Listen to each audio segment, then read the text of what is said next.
Okay, I'm responding to Module 10, which is food. And for prompt 1, I think that one of the main points in this specific article is that discrimination unfortunately comes in many forms and in many ways than most care to realize. I think areas that are not predominantly white are put onto the back burner and often not focused on in a range of ways. I think it is extremely unfair to, for one, not be able to shop freely, but for two, to not have the appropriate access to basic grocery needs. I think the article does a good job in showing the way people sometimes are forced to live, but also giving perspectives from a broad range of individuals. The article gives examples from different types of people with different backgrounds and overall different ways of living by telling us about a black woman by the name of Keisha and her daughter, how they often have to travel to get appropriate and better grocery options.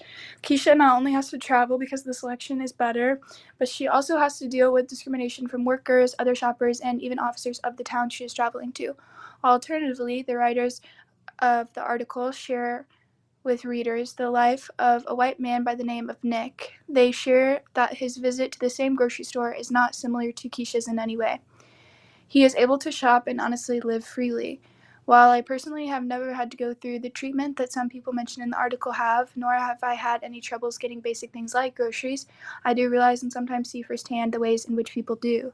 While I nor my family come from a lot of money, I sometimes see the ways we have to live differently from people with significantly more money and better living situations. Overall, I believe many things about the system must change, and maybe that way people can live more peaceful lives. For prompt 2, I think by supporting and facilitating stronger links and connections between consumers and local agriculture or farmers, SNAP can improve. That is one of the points the article is making. I think SNAP is useful and beneficial for those who might need it.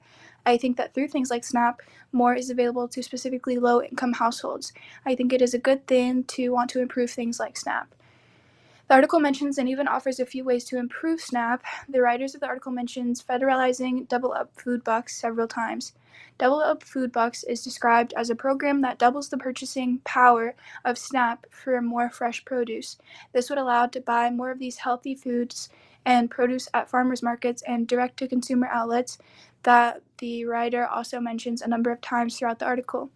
Personally, I think increasing and further expanding those Double Up Food Box incentives will be a great start to improving SNAP benefits. I think it can largely benefit the consumer as well as those in which they are purchasing from. I think it'd be good to focus on nutritious foods and remember healthy alternatives and options. I know that this is something people have to qualify for, so I think it'd also be beneficial to make sure benefits aren't cut off as soon as a recipient starts to grow or become more financially stable. And by that I just mean the second they do it, don't cut them off from benefits that they still might need while they're getting back on their feet.